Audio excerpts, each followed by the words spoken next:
Hello friends, welcome back to our channel Prayas commerce classes.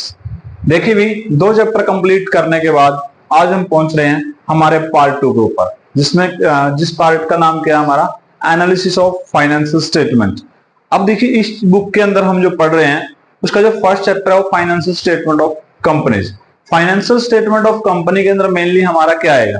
देखिए financial statement आपने जो का मीनिंग क्या होता है प्लस वन क्लास में भी आपने पढ़ा। फाइनल अकाउंट्स जिसको हम कहते थे, trading account, profit and loss account, balance sheet, वही चीज कंपनी में भी होती है क्योंकि ज्यादा डिफरेंस नहीं है, चीजें उसी प्रोसेस में चलेंगी। तो फाइनेंशियल स्टेटमेंट क्या होती है? Financial statement are the ends of the result of accounting process, यानी एंड रिजल्ट होते हैं किसका? Financial statements are the results of accounting process.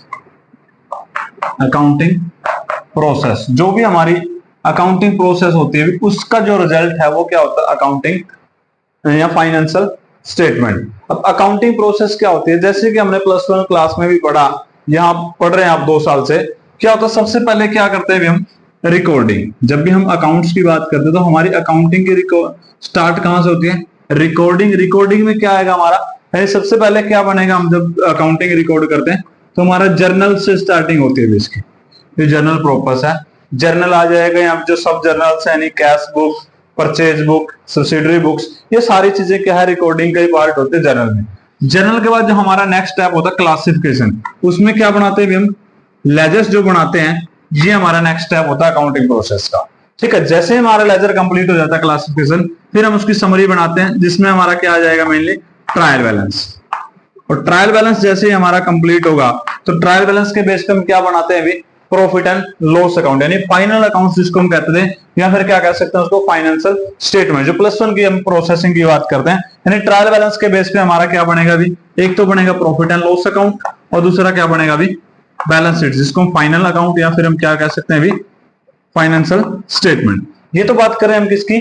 जो आपका सोल्ड प्रोप्राइटरशिप था या फिर आपका जो पार्टनरशिप में था। पार्टनरशिप में इससे आगे कहा जाता है प्रॉफिट एंड लॉस एप्रोप्रिएशन भी साथ में बनता है, उसको भी हम फाइनल अकाउंट्स बोलते हैं। ये भी फाइनल अकाउंट्स ही हैं। तो रिकॉर्डिंग, लेजर, ट्रायल बैलेंस, उसके बाद फाइनल अकाउंट्स। तो जो एंड रिजल्ट है हमारी जो अकाउंटिंग प्रोसेस थी उसका जो लास्ट रिजल्ट आया वो क्या है? अभी फाइनल अकाउंट। क्योंकि हम बनाई क्यों रहे, रिकॉर्डिंग कर ही क्यों रहे? ताकि हमें पता लगे कि at the year of ending, जब साल के एंड में हमें पता लगे कि हमें प्रॉफिट हुआ या लॉस हुआ, या फिर हमारी फाइनेंशियल पोजीशन क्या है। वो फाइनेंशियल पोजीशन आपको कहां से पता लगेगी? बैलेंस शीट से। और प्रॉफिट या लॉस कहां से पता लगेगा आपको? प्रॉफिट एंड लॉस अकाउंट से। तो ये जो है, अब देखिए इसके अंदर इंक्लूड क्या क्या होगा अभी। ठीक है, तो होगा कि एंड रिजल्ट्स है कंपनी की जो फाइनेंशियल स्टेटमेंट के अंदर क्या क्या इंक्लूड कर सकते हैं। फर्स्ट आएगा अभी बैलेंस शीट। फर्स्ट जो है बैलेंस शीट हमारी फाइनेंशियल स्टेटमेंट का पार्ट होती है, या statement of profit and loss account, statements of profit and loss account. तो profit and loss account and balance sheet, दो चीजें at the end of financial year. क्योंकि ये तो लिखने की जरूरत भी नहीं, आपको पता है बैलेंस शीट कब बनती है? At the end of financial year. और statement of profit and loss account भी कब बनती है? At the end of financial year. दो चीजें तो ये हो जाती हैं जो इंक्लूड करी जाती है फाइनेंशियल स्टेटमेंट ऑफ कंपनी में। तीसरी यहाँ पे इंक्लूड करी जाती है कैश फ्लो स्टेटमेंट। क्या होता है? Cash flow statement. इसका भी आप एक स्पेशल चैप्टर पढ़ेंगे बीसी बुक के अंदर, फाइनेंशियल कैश फ्लो स्टेटमेंट्स। दूसरा क्या आ गया अभी? एक इसके अंदर जो आपका आएगा statement of change in equity, statement of change in equity. Equity क्या होता है अभी? शेयर होल्डर फंड, यानी शेयर होल्डर फंड में जो चेंज हुआ है उसकी भी स्टेटमेंट बनानी होती है। और उसके बाद एक हमारा क्या जाता है बीसी के अंदर?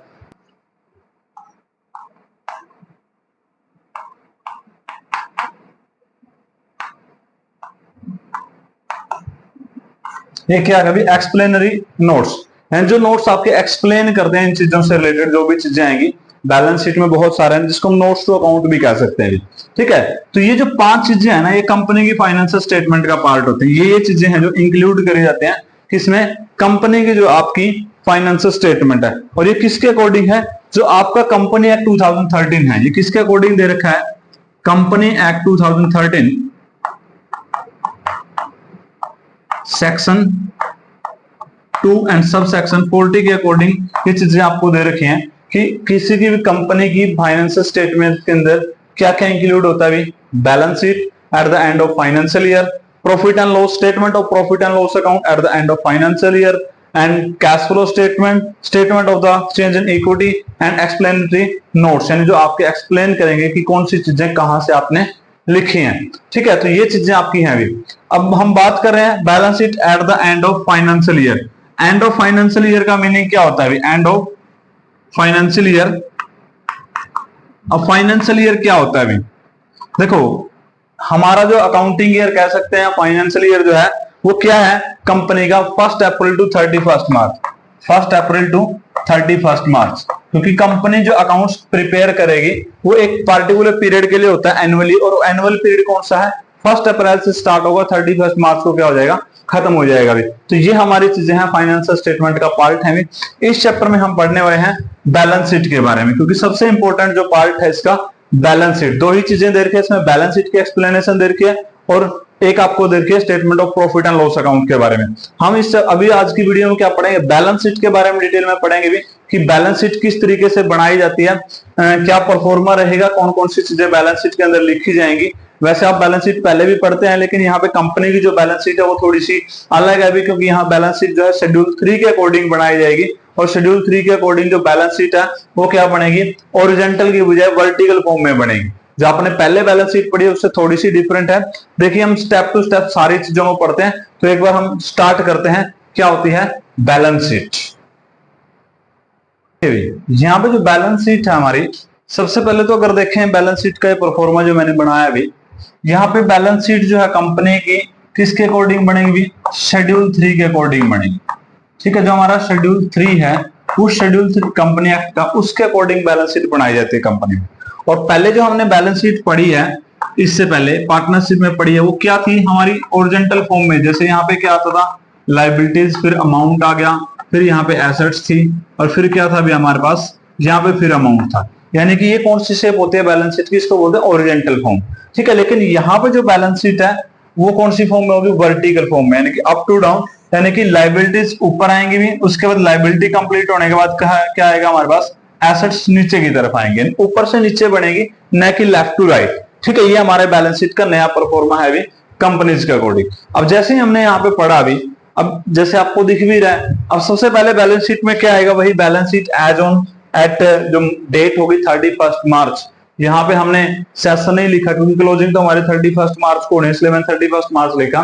Particulars, note number, amount of current year and amount of previous year. Previous year का इसलिए लिखा है तभी कई बार कंपेयर, जो आपके आगे चैप्टर आएंगे कॉमन साइज बैलेंस शीट या फिर जो कंपैरेटिव स्टेटमेंट है, वहां पे इस चीज की जरूरत पड़ेगी, लेकिन परफॉर्मा यही है, प्रीवियस ईयर भी आता है, करंट ईयर भी आता है। अब देखिए, सबसे पहले हम क्या पढ़ रहे हैं? जैसे मैंने बताया कि किस फॉर्म में? वर्टिकल फॉर्म में। तो पहले क्या आएंगी? लायबिलिटीज, नीचे क्या आएंगी? एसेट्स। तो लायबिलिटीज में हम क्या लिखेंगे भी? Equity and liabilities. ये आपकी लायबिलिटी साइड को रिप्रेजेंट करता है, ऊपर वाला जो है इक्विटी एंड लायबिलिटीज। अब लायबिलिटी साइड में हमारे 4 हेड होते हैं मेन, और 4 हेड में से हमारा सबसे पहला हेड कौन सा है? Share holder fund. ये आप शेयर कैपिटल वाले चैप्टर में पढ़ चुके हैं शेयर होल्डर फंड के बारे में। शेयर होल्डर फंड से उसका जो फर्स्ट सब हेड है वो शेयर कैपिटल है, फिर रिजर्व एंड सरप्लस, और फिर है money received against the security share warrant. अब देखिए, इनको अलग अलग पढ़ते हैं एक एक चीज को कि कौन कौन सी चीज कहां आएगी और किस तरीके से उसको लिखा जाएगा भी। यहां पे देखिए, सबसे पहले हम बात कर रहे हैं अभी शेयर कैपिटल की। तो शेयर कैपिटल में क्या अमाउंट आएगा? अपने शेयर वाले चैप्टर में पढ़ा था। यहां पे शेयर कैपिटल में जो अमाउंट लिखा जाता है उसके लिए हम बनाते हैं नोट्स टू अकाउंट्स। क्या बनाएंगे भी? नोट्स टू अकाउंट्स की यहाँ पे शेयर कैपिटल में लिखा क्या जाएगा, क्योंकि शेयर होल्डर फंड के आपके 3 सब हेड है शेयर कैपिटल। अब शेयर कैपिटल में सबसे पहला पॉइंट क्या था? Authorised capital. ऑथोराइज्ड कैपिटल, या इसको क्या बोलते हैं अभी? रजिस्टर्ड कैपिटल, या फिर इसको बोला जाता है अभी नॉमिनल कैपिटल। तो ऑथोराइज्ड कैपिटल की क्या होगी कि कितने शेयर्स के ऊपर कंपनी रजिस्टर्ड हुई है, at the rate of each, कितने का एक शेयर यहाँ पे माना, और उसको हम लिखने के बाद क्या करते हैं? क्लोज। ऑथोराइज्ड कैपिटल क्या होती है? कंपनी की वो कैपिटल जिसके साथ कंपनी रजिस्टर्ड हुई है, यानी कि उसकी लाइफ टाइम में जितनी कैपिटल वो इशू कर सकते हैं, उसको बोलते हैं ऑथोराइज्ड कैपिटल। दूसरा नाम है इसका रजिस्टर्ड कैपिटल, तीसरा नाम है इसका नॉमिनल कैपिटल। ठीक है, उसके बाद हम यहाँ पे क्या लिखते हैं? Notes to account, issued capital. Issued capital, आपने इशू शेयर का चैप्टर पढ़ा है अभी, वहां पे सारी चीजें आपने डिटेल में पढ़ रखी हैं। इसलिए इशूड कैपिटल क्या होता है, ऑफर टू पब्लिक, यानी कि जितने के साथ उसने रजिस्टर्ड किया है कंपनी को, अब जितना उसको पैसे की रिक्वायरमेंट होगी। अब जरूरी नहीं है कि उसको 10 करोड़ के साथ कंपनी रजिस्टर्ड है तो फर्स्ट टाइम में उसको 10 करोड़ की जरूरत पड़े, उसको 2 करोड़ 5 करोड़ कम की भी अमाउंट की अगर रिक्वायरमेंट है तो उतने ही शेयर्स वो इशू करेगा। इशू का मतलब है ऑफर टू पब्लिक, कितने शेयर्स वो पब्लिक को ऑफर करता है। तो इशूड कैपिटल यहाँ पे आ जाएगी और यहाँ पे हम इसको डबल लाइन से क्लोज कर देंगे, इसको भी बैलेंस शीट में ट्रांसफर नहीं करेंगे। थर्ड आते हैं इसमें सब्सक्राइब्ड कैपिटल। कौन सी आती है? Subscribed capital. सब्सक्राइब भी दो टाइप की हैं, subscribed and fully paid up, और एक है subscribed not fully paid up. Subscribed but not fully paid up.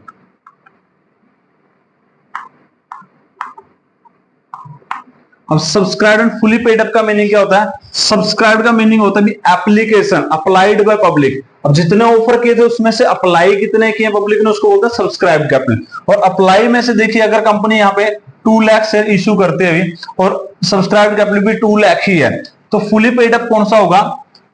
यानी 2 लाख शेयर्स में से अगर 10 का एक है तो जिन्होंने पूरे के पूरे 10 अमाउंट पे कर दिया, यानी कि जिसके 10 का एक शेयर है तो 10 के 10 उसने हमें पे कर दिए, पेड कर चुका वो, यानी फाइनल कॉल तक उसकी रिसीव आ चुकी है, वो क्या होगी?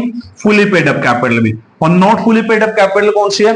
जिसके ऊपर हमने अभी तक अमाउंट पूरा रिसीव नहीं किया है। जैसे यहाँ पे देखें, अब 2 लाख शेयर्स हैं, इसमें से बाकी सभी ने पे कर दिया। कहते एक शेयर होल्डर है जिसके पास 5000 शेयर्स है, फेल टू पे, 5000 शेयर्स है उसके पास, फेल टू पे, फाइनल कॉल ऑफ 5 रुपीज। तो 5 की उसकी फाइनल कॉल थी, उसने पे नहीं करी। अब देखिए भी, अगर 2 लाख शेयर्स में से 5000 वाले के हैं ये पे नहीं कर पाता, तो 1,95,000 तो ऐसे शेयर हो गए ना जिनके ऊपर आपको फुल अमाउंट रिसीव हुआ। तो हम यहाँ पे अगर मैं लिखूं कि 1,95,000 तो ऐसे शेयर हैं जिनके ऊपर आपको फुली अमाउंट रिसीव हो गया, तो इसको क्या लिखेंगे? Subscribed and fully paid up. ठीक है भी। और एक क्या आएगा? Subscribe but not fully paid up. तो यहाँ पे क्या आएगा? यानी कि अब अगर 5000 शेयर्स वाले ने क्या नहीं किया, फेल टू पे द फाइनल कॉल ऑफ ₹5, अगर 10 रुपीज का एक शेयर है तो यहाँ पे आपके 5 तो उसने एरर कर दी, 5 तो उसने दिए नहीं है, तो कितने दिए होंगे? 5 रुपीज तो उसने भी दिए होंगे ना। तो ये होगी subscribe but not fully paid up. जितना अमाउंट उनका आया है वो किसमें लिखा जाएगा? Subscribe but not fully paid up में। जैसे यहाँ पे 25,000 आ गया, ये तो आपका नॉट फुली पेड अप आ गया, और जो इसका जो आंसर आएगा वो क्या आ जाएगा? Fully paid up. और इन दोनों का जो जोड़ आएगा वो कहां दिखाना? अपने शेयर कैपिटल के अंदर दिखाना है। अब इसमें एक और चीज आएगी भी, जितना अपने फुली पेड अप था आपका, इसमें से माइनस करते हैं कॉलिन एरर्स, तो आपकी माइनस हो ही चुकी है। मैंने यहाँ पे डायरेक्टली लिख दिया कि 5 रुपीज रिसीव है। अगर मैं इसको फुली कार्ड अप दिखाऊं उसके बाद कॉलिन एरर माइनस करूं, और एक चीज इसमें जुड़ती है भी extra, share for future. Share for futures, ये जो अकाउंट में अगर कोई बैलेंस पड़ा हुआ है शेयर फॉर फ्यूचर में, वो भी आपको क्या इसके अंदर प्लस करना है। ये चीज शेयर फॉर फ्यूचर क्या होता है? जब हम शेयर्स को फॉरफिट कर लेते हैं, वो अमाउंट पे नहीं करता तो उसके शेयर्स कंपनी जब्त कर लेती है, जो उसका पैसा आया था वो होता है शेयर फॉर फ्यूचर। ये चीज आपने इस शेयर में पढ़ी है भी डिटेल में। ठीक है, तो इनका जो सम आएगा वो आपने कहां दिखाना होता है भी? शेयर कैपिटल में। यानी कि यहाँ पे हमारा नोट नंबर 1 बना, ये नोट्स टू अकाउंट, और यहाँ पे आपने उसका अमाउंट शो कर देना। ये था हमारा किसके एक्सप्लेनेशन भी? Share capital. इसके अलावा 2 पार्ट और होते हैं शेयर कैपिटल के। Called up capital, called up capital होता है जितना हमने ड्यू कर दिया। अब मान के चलिए हमारा 2 लाख शेयर्स हैं अभी, और हमारी 3 की एप्लीकेशन है, 2 की फर्स्ट कॉल है, तो अलॉटमेंट है, 5 की आपकी फाइनल कॉल है। अगर हम अलॉटमेंट तक ही ड्यू करते हैं तो कॉल्ड अप कितनी होगी भी? 5, यानी 2 लाख मल्टीप्लाई 5, 10 लाख हमारी कॉल्ड अप होगी। अगर आप फाइनल कॉल भी ड्यू कर देते हैं तो क्या होगा? 2 लाख मल्टीप्लाई 10, 20 लाख हमारी क्या होगी? Called up capital. यानी कि amount due by the company is called the called up capital. और पेड अप क्या एक होती है? Paid up capital. Paid up capital कौन सी होती है? जो एक्चुअल में हमें रिसीव हो चुकी है। Called up capital minus call in arrears का इज का equal to paid up capital. जितना पैसा हमने मांगा उसमें से जो पैसा रिसीव हो चुका है, एक्चुअल में रिसीव कर लिया कंपनी ने, एरर माइनस करने के बाद, तो वो क्या हो गया? आपकी पेड अप कैपिटल। क्लियर है? ये था हमारा शेयर कैपिटल के नोट्स टू अकाउंट, या शेयर कैपिटल के बारे में। सेकंड जो हमारा इसमें क्या आता है, जो सब हेड है वो है रिजर्व एंड सरप्लस। देखिए क्या होता है रिजर्व एंड सरप्लस।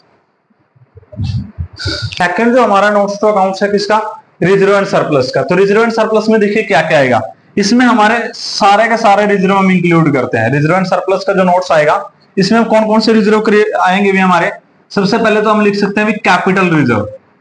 क्या आएगा, कैपिटल रिजर्व। अब कैपिटल रिजर्व क्या होता है, जो हमारे कैपिटल गेन्स होते हैं उनसे जो रिजर्व क्रिएट किया जाता है। कैपिटल गेन कौन से, जो रेगुलर प्रॉफिट्स नहीं है, यानी कि हमें एक इमीडिएटली या कोई लॉन्ग टर्म के प्रॉफिट्स हैं, उसको हम क्या बोले, कैपिटल रिजर्व। जैसे एग्जांपल में अगर इसके लिखना चाहूं कैपिटल रिजर्व में क्या क्या आएगा भी, कहां कहां से कैपिटल रिजर्व क्रिएट होता है, gain on sale of fix assets, gain on sale of fix assets, कोई भी हमने फिक्स एसेट सेल कर दी भी, वहां पे आपको गेन हो गया, वो क्या है, कैपिटल गेन होगा। ठीक है, यहां पे gain on purchase of running business, कोई भी हमने रनिंग बिजनेस, कोई चलता हुआ बिजनेस हमने खरीद लिया, तो वो भी कहां जाएगा भी, आपका कैपिटल रिजर्व में। ये चीज आपने ईसॉप शेयर में पढ़ी थी भी, purchase consideration other than cash वाले टॉपिक में, कि अगर जहां पे नेट एसेट्स क्या हो जाए हमारी परचेज कंसिडरेशन से ज्यादा है तो हम कम पे कर रहे हैं, तो वहां भी कैपिटल रिजर्व क्रिएट होता है। इसके अलावा कहां से भी, फॉरफीचर ऑफ शेयर्स, जो शेयर्स फॉरफिट करते हैं, फॉरफीचर्स ऑफ शेयर्स, जब हम शेयर को फॉरफिट करते हैं वहां भी जो आपका अमाउंट बचता है रीइश्यू करने के बाद, वो भी कहा जाता है कैपिटल रिजर्व में भी। तो इस तरीके के बहुत सारे आपके पास ऐसे ट्रांजैक्शंस हैं। इसके अलावा क्या हो गया, जब आप डिवेंचर रिडीम करते हैं वहां पे आपको प्रॉफिट हो गया, वो भी कैपिटल रिजर्व में जाएगा भी। शेयर्स जो प्रेफरेंस शेयर रिडीम करते हैं वहां पे अगर आपको कोई प्रॉफिट हो रहा है तो वो भी कहा जाएगा, कैपिटल रिजर्व में। तो ये कैपिटल रिजर्व जो है, एक तो आपका कहां लिखा जाएगा भी, रिजर्व एंड सरप्लस के अंदर। और क्या आएगा वहां पे, दूसरा कैपिटल रिजर्व के बाद वहां पे आएगा कैपिटल रिडम्पशन रिजर्व। क्या होता है भी, capital redemption reserve, redemption reserve. तो कैपिटल रिडम्पशन रिजर्व होता है जब हम शेयर्स रिडीम करते हैं, रिडम्पशन करना होता है, तो उसके लिए जो रिजर्व क्रिएट करते हैं उसको बोलते हैं सीआरआर या फिर कैपिटल रिडम्पशन रिजर्व। इसके अलावा क्या आ जाएगा भी, debenture redemption reserve, debenture redemption reserve, ये भी आपका रिजर्व एंड सरप्लस का पार्ट होता है। इसके अलावा भी आपका सिक्योरिटी प्रीमियम, सिक्योरिटीज प्रीमियम, ये भी हमारा किसका पार्ट होता है, शेयर कैपिटल का पार्ट होता है भी। इसके अलावा और कौन से हैं भी आपके पास, डिवेंचर रिडम्पशन रिजर्व हो गया, सिक्योरिटी प्रीमियम हो गया, रिवैल्यूएशन का कोई रिजर्व हो गया, यानी जिसमें जो भी आपने रिजर्व क्रिएट कर रखे हैं जहां से, वो सारे के सारे कहां दिखाए जाएंगे भी, रिजर्व एंड सरप्लस के अंदर। और एक ही चीज इसमें क्या दिखाई जाएगी भी, statement of profit and loss account, balance of statement of profit and loss account. Statement of profit and loss का जो बैलेंस है ये क्या होता है भी, जैसे हमने यहाँ पे लिखा रिजर्व एंड सरप्लस, तो रिजर्व तो सारे हो जाते हैं, statement of profit and loss का बैलेंस जो है उसको हम सरप्लस कहते हैं। ये कहां आएगा, जो बैलेंस शीट में आपका statement of profit and loss show किया जाता है, वो क्या होता है, आफ्टर पेड टैक्स। जब हम टैक्स वगैरह सारा कुछ पे कर देते हैं, डिविडेंड पेड कर देते हैं, टैक्स पेड कर देते हैं, उसके बाद जो प्रॉफिट बचता है इंडिविजुअल, उसको लिखते हैं हम बैलेंस शीट में statement of profit and loss account के नाम से। अगर ये वैल्यू दे रखी है क्रेडिट भी, फिर तो क्या होगा, ये प्लस होगा इन रिजर्व के अंदर, और वो कहां दिखाया जाएगा, रिजर्व एंड सरप्लस में। लेकिन अगर यही वैल्यू आपको statement of profit and loss account की डेबिट वैल्यू दे रखी है, तो इसमें से माइनस करने के बाद जो आपका आंसर आएगा वो कहां दिखाना आपने, रिजर्व एंड सरप्लस में। ये हमारा बन जाएगा नोट नंबर 2B, जहां पे हमने क्या दिखाना है, रिजर्व एंड सरप्लस। क्या आएगा, all types of reserve and profit and loss balance. सबसे पहले कैपिटल रिजर्व यहाँ पे आ गया भी, कैपिटल रिडम्पशन रिजर्व इसमें आ गया, डिवेंचर रिडम्पशन रिजर्व इसमें आ गया भी। इसके अलावा आपका सिक्योरिटी प्रीमियम का बैलेंस आ गया भी। ये सारे के सारे क्या हैं, और आपका statement of profit and loss का जो बैलेंस है वो भी कहां आएगा, रिजर्व एंड सरप्लस के अंदर शो किया जाएगा। अगर पॉजिटिव क्रेडिट बैलेंस है तो वैल्यू प्लस की है, इनके अंदर जोड़ के दिखाया जाएगा।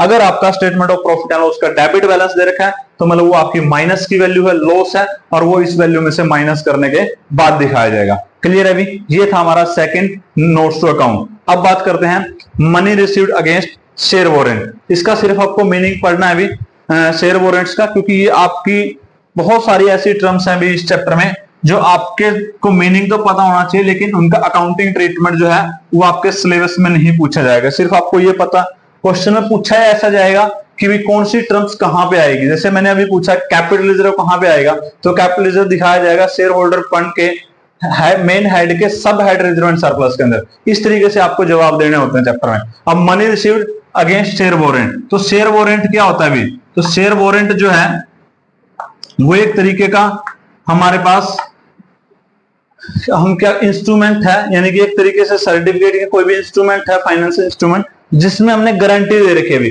यानी कि हमने पैसा तो रिसीव कर लिया, मनी तो हमारे पास आ चुकी है, लेकिन हमने उनको शेयर्स नहीं दिए हैं, बल्कि हमने क्या किया, उनको एक तरीके से गारंटी दी है कि आपको जो फ्यूचर में शेयर्स मिलेंगे, यानी कि उनके साथ एग्रीमेंट तो हो चुका है, यानी मनी तो क्या है अभी रिसीव हो चुकी है करंट में, ठीक है, लेकिन जो मनी रिसीव कब होगी, करंट में। आपने पैसा ले चुके हैं आप इससे कुछ हिस्सा, लेकिन जिनको शेयर्स आपने देने हैं, शेयर्स तो इश्यू किए जाएंगे, वो कब किए जाएंगे, फ्यूचर में, ठीक है भी।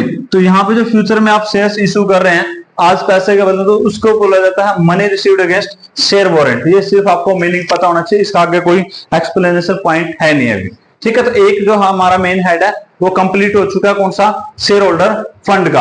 अब सेकंड जो है application money pending allotment. Second जो हमारा मेन हेड है एप्लीकेशन मनी पेंडिंग अलॉटमेंट, यानी एप्लीकेशन मनी तो रिसीव हो चुकी है, लेकिन एप्लीकेशन अभी पेंडिंग, अलॉटमेंट पेंडिंग है। किस तरीके से भी, मान के चलिए, अब देखो जब शेयर्स अप्लाई करेगा, मान लो कि कंपनी ने 1 लाख शेयर इशू कर रही है एट द रेट ऑफ 100, अब जितना भी उसने ऑफर किया पब्लिक को, अब सारी की सारी जो एप्लीकेशन है एक दिन में तो रिसीव होंगी नहीं, ठीक है, उसमें टाइम लगेगा कि भी हमने रिसीव करनी है। अब उसमें हमने मान के चलो ये सब्सक्रिप्शन जो शुरू किया 15 मार्च को शुरू कर रहे हैं अभी, और 1 मंथ तक अगर चलेगा तो ये जो हमारा टाइम है सब्सक्राइब करने का, एप्लीकेशन रिसीव करने का, वो 15 मार्च तक चलेगा भी, अप्रैल तक, सॉरी, ठीक है। तो यहाँ पे बीच में क्या जाता है, 31 मार्च आ गया, जिस दिन हमने क्या बैलेंस शीट प्रिपेयर करनी है। जब बैलेंस शीट आप बीच में प्रिपेयर करोगे तो उस केस में क्या होगा, अभी तक आपके पास ना तो पूरा अमाउंट रिसीव हुआ है, यानी कुछ अमाउंट तो आपके पास रिसीव हो चुका है ना 31 मार्च तक, लेकिन आप शेयर कब अलॉट करोगे, 15 अप्रैल के बाद। तो यहाँ पे बीच में बैलेंस शीट आ गई, तो मनी रिसीव्ड पेंडिंग अलॉटमेंट। एक तो ये सिचुएशन हो सकती है भी कि आपका टाइम पीरियड नहीं पूरा हुआ, या कई बार ऐसा होता है भी आपको 90% सब्सक्रिप्शन चाहिए, जब आप शेयर इशू करते हैं आपका 90% सब्सक्रिप्शन है वो कंप्लीट नहीं हुआ अभी, और जब वो कंप्लीट नहीं हुआ तो आपके पास ऑप्शन नहीं है कि आप उसको पैसा रिफंड करोगे या आपके पास और शेयर्स आने वाले हैं, तो वो पैसा आपके पास आ तो चुका है ना, जब तक हम उसको शेयर नहीं अलॉट करेंगे, शेयर कैपिटल का पार्ट तो हम उसको मानेंगे नहीं, ठीक है। अगर शेयर कैपिटल, शेयर अलॉट कर दिया उसके बाद तो किसमें कन्वर्ट हो जाएगा, वो शेयर कैपिटल में, बट जब तक उसको शेयर अलॉट नहीं करेंगे तब तक तो हम उसको शेयर कैपिटल का पार्ट नहीं मानेंगे, लेकिन वो दिखाएंगे तो हम उसको लायबिलिटी साइड है, तो हमारी लायबिलिटी वो, क्योंकि आज नहीं तो या तो हम उसको बदले में शेयर देने हैं, अगर शेयर नहीं दे पाए यानी सब्सक्रिप्शन वगैरह नहीं पूरा हो पाया तो हम उनकी मनी जो है वो रिफंड करनी है, तो इस केस में रहेगी तो लायबिलिटी। तो ये हमारा हेड क्या है, एप्लीकेशन मनी पेंडिंग अलॉटमेंट, यानी एप्लीकेशन मनी आपके रिसीव हो चुके हैं बट उन शेयर्स के ऊपर जो अलॉटमेंट है वो भी पेंडिंग है, ठीक है। इसका भी कोई अकाउंटिंग ट्रीटमेंट आपको नहीं है, सिर्फ मीनिंग पता होना चाहिए, इसका कोई ट्रीटमेंट आपको नहीं करके दिखाना है, ये भी सिलेबस में नहीं है, ठीक है। अब थर्ड जो हमारा हेड है नॉन करंट लायबिलिटी। अब बात करेंगे नॉन करंट लायबिलिटी की। देखिए क्या होता है अभी नॉन करंट लायबिलिटी।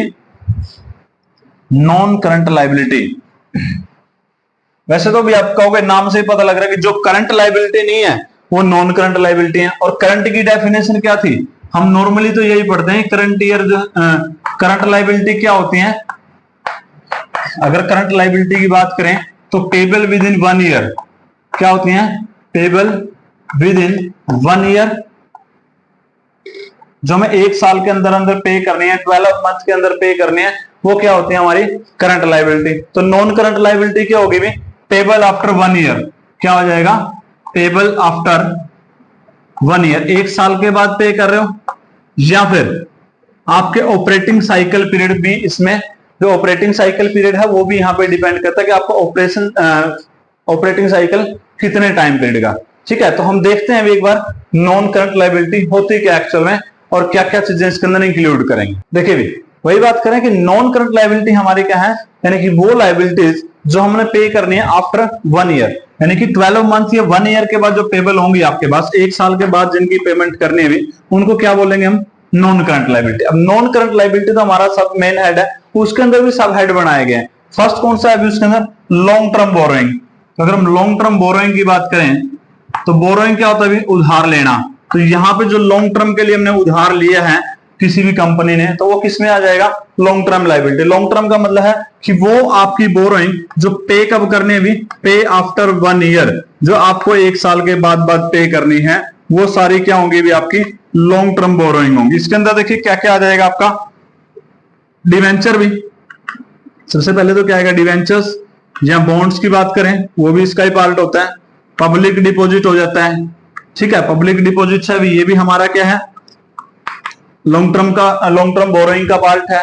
इसके अलावा बैंक लोन है भी आपका, या मॉर्गेज लोन है या कोई बैंक लोन है, कोई अदर लोन आपके पास है भी, ठीक है, यानी किसी आपने बैंक से नहीं लिया, किसी अदर फाइनेंस इंस्टीट्यूट से लिया, लेकिन लोन है, वो क्या है आपका 12 मंथ के बाद आपने पे करना है, तो वो सारी चीजें किस में आएंगी भी, आपकी लॉन्ग टर्म बोरोइंग के अंदर आएंगी। क्लियर है भी, लॉन्ग टर्म बोरोइंग के अंदर क्या क्या आ जाएगा आपके पास, डिवेंचर्स, बॉन्ड्स, पब्लिक डिपॉजिट, इसके अलावा बैंक लोन या फिर अदर कोई भी लोन जो आपने पे करना है आफ्टर 1 ईयर, उसको क्या बोलेंगे, लॉन्ग टर्म बोरोइंग का पार्ट है। उसके बाद आ जाएगा डेफर्ड टैक्स लायबिलिटी। उसके बाद क्या है, deferred tax liability. Deferred tax liability होती है टैक्स लायबिलिटी है जो फ्यूचर में पे की जाएगी भी। अब डेफर्ड टैक्स लायबिलिटी का मीनिंग क्या होता है, हमारे पास दो तरीके की इनकम होती है भी, एक है अकाउंटिंग इनकम और एक है टैक्सेबल इनकम। अकाउंटिंग इनकम कौन सी होती है भी, एक है हमारे पास क्या, अकाउंटिंग इनकम, और दूसरी क्या होती है भी, टैक्सेबल इनकम। यानी अकाउंटिंग इनकम वो है अभी जो हमने क्या दिखानी है, जो हमारी अकाउंटिंग टर्म्स के अकॉर्डिंग, जो हमने statement of profit and loss account बनाया उसके अकॉर्डिंग हमने जो इनकम शो किया, नेट प्रॉफिट है, वो क्या हमारे पास, उसको क्या बोलते हैं, अकाउंटिंग इनकम। और टैक्सेबल इनकम कौन सी है, जो कंपनी जो आपका इनकम टैक्स एक्ट है उसके अकॉर्डिंग, या जो भी आपके एक्ट हैं टैक्स के, उस एक्ट के अकॉर्डिंग जो प्रोविजन बने हुए हैं, उन प्रोविजंस के अकॉर्डिंग जो डिडक्शन उन्होंने दी गई है, उनको अप्लाई करने के बाद जो आपके पास इनकम आई उसको बोलते हैं टैक्सेबल इनकम पे। जब आपकी अकाउंटिंग इनकम ज्यादा हो जाए और टैक्सेबल इनकम क्या हो जाए, कम हो जाए, तो वहां पे जो टैक्स बचेगा, देखो अकाउंटिंग इनकम अगर ज्यादा है तो यहाँ पे क्या होगा, टैक्स ज्यादा बनेगा, ठीक है, और यहाँ पे टैक्स क्या बनेगा भी, कम बनेगा।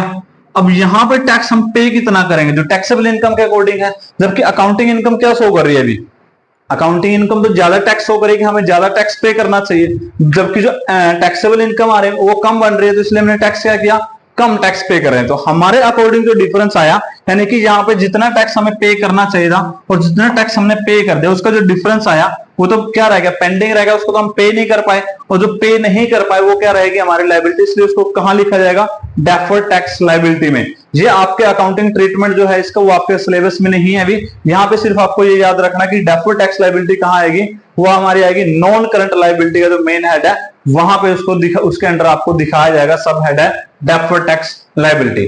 क्लियर है अभी। उसके बाद other long term liability. Other long term liabilities में क्या आ जाता है अभी, अब हमने देखो दो तरह की लायबिलिटी पढ़ ली, बोरोइंग पढ़ चुके हैं, वो भी लायबिलिटी का पार्ट है, इसके अलावा डेफर्ड टैक्स लायबिलिटी ये भी है, इसके अलावा अदर लॉन्ग टर्म लायबिलिटी कौन सी बच जाती है, देखो कुछ ऐसी लायबिलिटीज है जैसे क्या होगा, प्रीमियम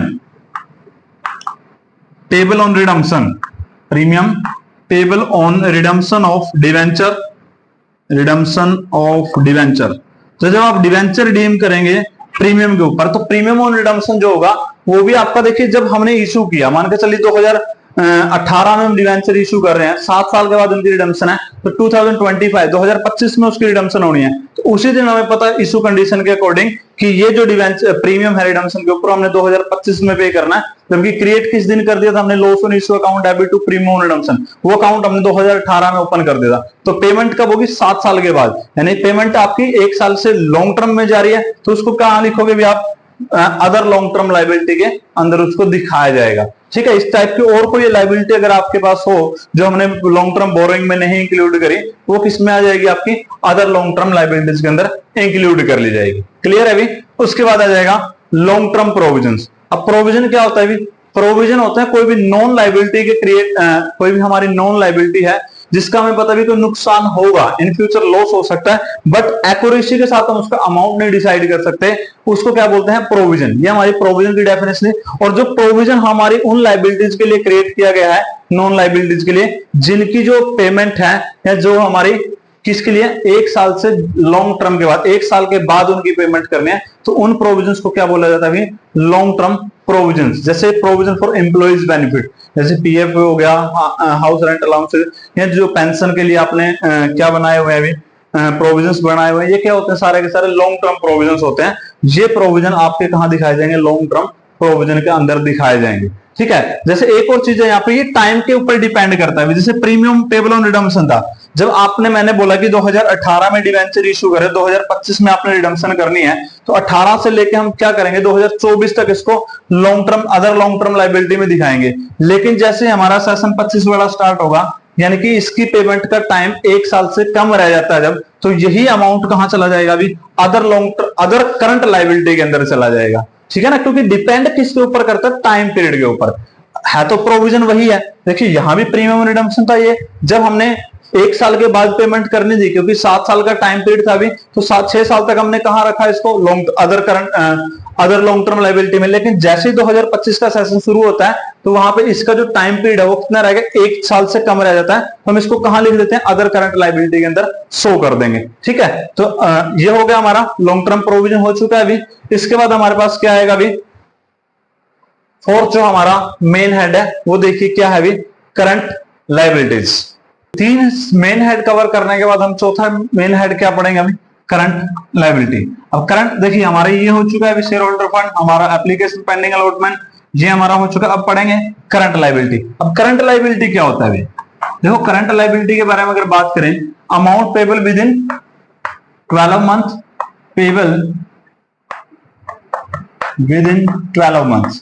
जब आपको कोई भी अमाउंट 1 साल से पहले 12 मंथ के अंदर पे करना है, तो उसको क्या बोलेंगे, करंट लाइबिलिटी। या फिर इसमें सेकंड आ सकता है और ऑपरेटिंग साइकिल, जो हमारा ऑपरेटिंग साइकिल पीरियड है अभी, तो यहां पे देखिए और क्या है, ऑपरेटिंग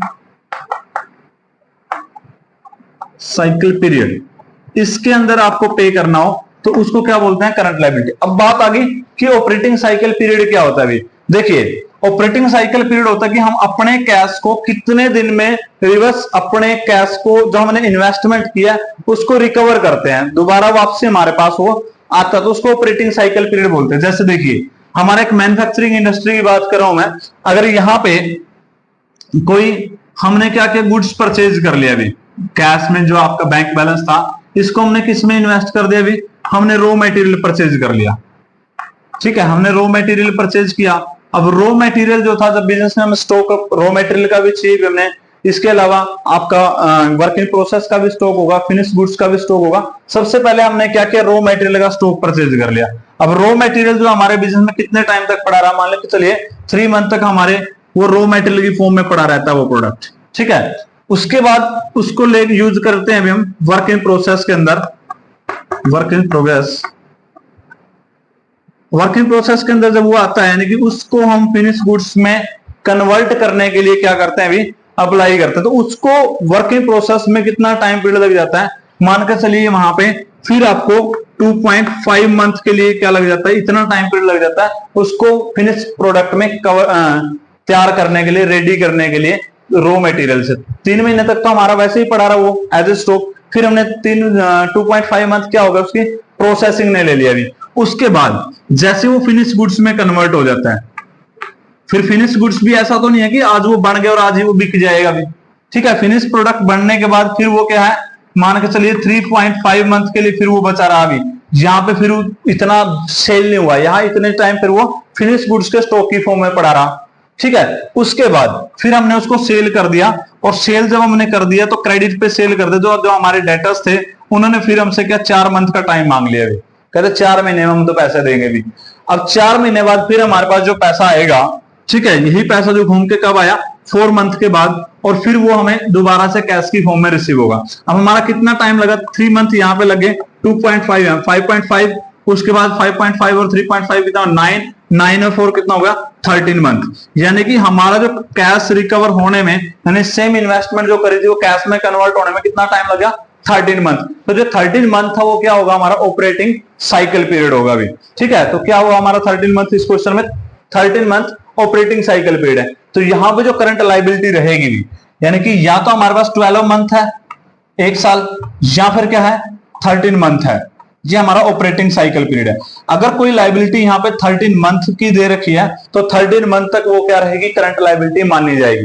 यानी अगर 1 साल से ज्यादा भी हमारे पास ऑपरेटिंग साइकिल पीरियड है तो वो उस केस में भी क्या होगा, ऑपरेटिंग साइकिल पीरियड के दौरान वो सारे के सारे जो अमाउंट पेबल है वो करंट लाइबिलिटी माने जाएंगे। ठीक है, जैसे यहाँ पे 13 महीने, यहाँ पे 15 मंथ भी होता तो भी 15 मंथ और 14 मंथ में आपको लाइबिलिटी पे करनी है, तो क्या होगा, तो ऑपरेटिंग साइकिल पीरियड से कम टाइम पीरियड है ना, तो उसको करंट लायबिलिटी ही मानेंगे। ठीक है, लेकिन अगर आपका जो ऑपरेटिंग साइकिल पीरियड है वो क्या हो जाए, कम हो जाए। जैसे यहाँ पे 9 मंथ का ऑपरेटिंग साइकिल पीरियड है, ठीक है, और 12 मंथ तो हमारा है ही है, वो तो एक बेसिक सी कंसेप्ट है अभी।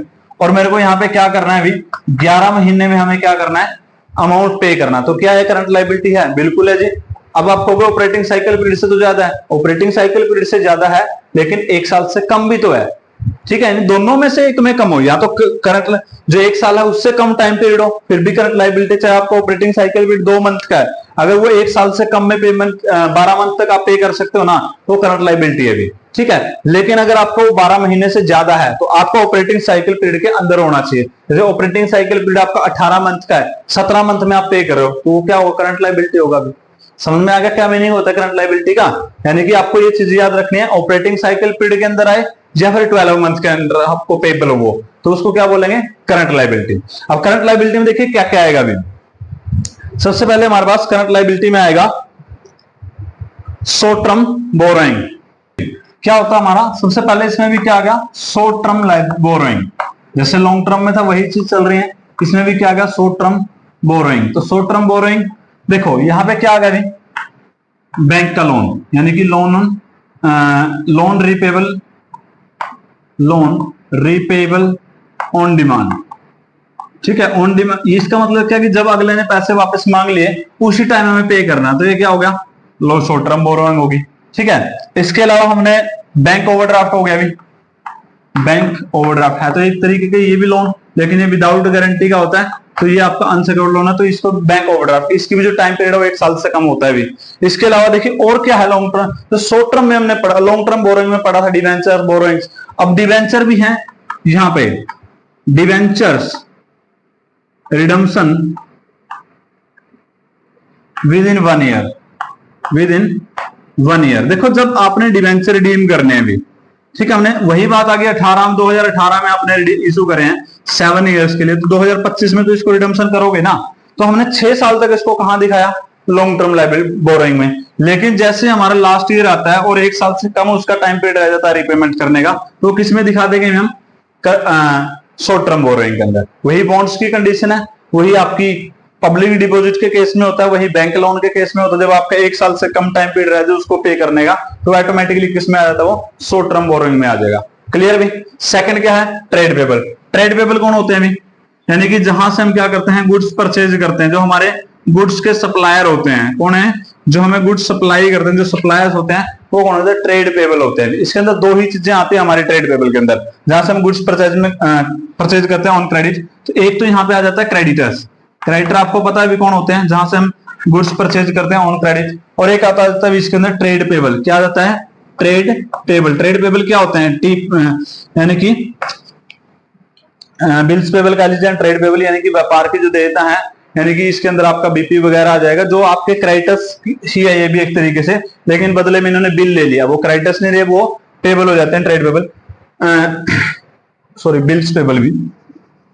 ठीक है, यहाँ बिल्स पेबल आ जाते हैं या फिर क्रेडिटर्स हैं। तो क्रेडिटर और बीपी में फर्क क्या है, जब क्रेडिटर्स की बात करें, क्रेडिटर कौन है, जिससे उधार में माल खरीदा है, बट जो बीपी है वो क्या होता है, बिल्स पेबल, यानी उन्होंने क्रेडिटर्स से बदले में क्या ले रखा, बिल्स पेबल ले रखा है, तो हमें बीपी पे करने हैं, क्रेडिटर की पेमेंट नहीं करनी, बस इतना सा फर्क होता है। इनको बोलते हैं ट्रेड पेबल्स भी। ठीक है, व्यापार की देयता है हमारे गुड्स जो परचेज के उसके लिए। Other current liabilities, other current liabilities में क्या क्या आ जाएगा भी हमारे पास, अदर करंट लायबिलिटी में ये आ जाएगा जो हमारी बोरोइंग्स तो नहीं है लेकिन फिर भी हमें पे करनी बाकी अभी 1 साल के अंदर अंदर, उनको बोलते हैं भी क्या, अदर करंट लायबिलिटी।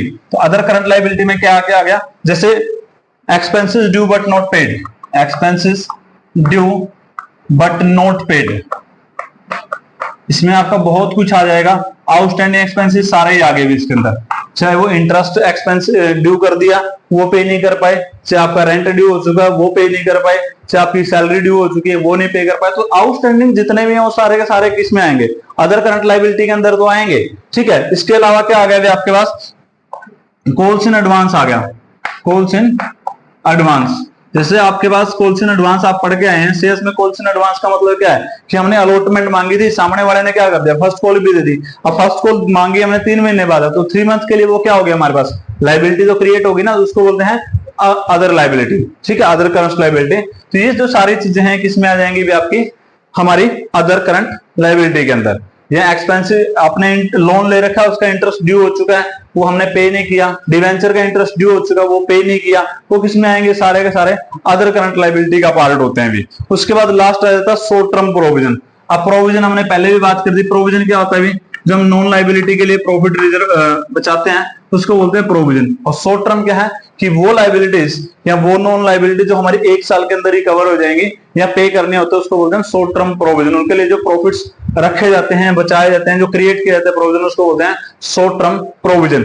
जैसे इसमें क्या आ गया? Provision for doubtful debts, provision for doubtful debts,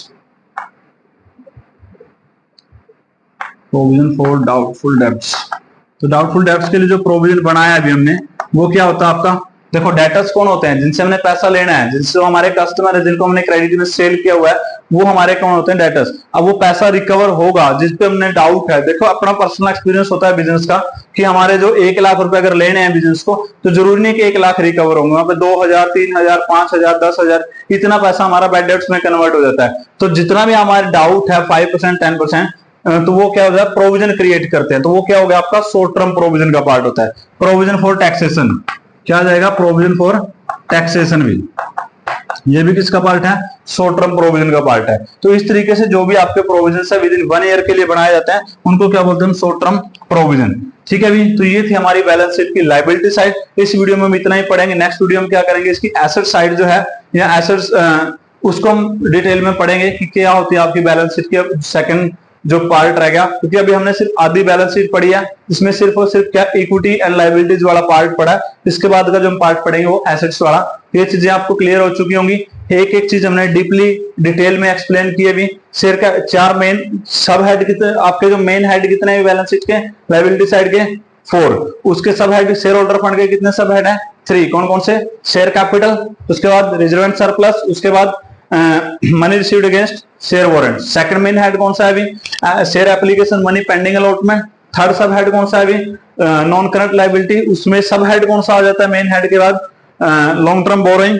इसके बाद क्या आएगा आपका? Deferred tax liability, other long term liability, और एक आ जाएगा long term provision. Fourth main head कौन सा है? Current liability. उसके सब हेड कौन से होंगे? शॉर्ट टर्म बोरोइंग, इसके बाद शॉर्ट टर्म बोरोइंग, इसके बाद आपका अदर करंट लायबिलिटी, इसके बाद आपका शॉर्ट टर्म प्रोविजन, और बीच में क्या रहेगा? Trade payables. तो ये था भी आपका बैलेंस शीट का लायबिलिटी साइड। तो मिलते हैं नेक्स्ट वीडियो में।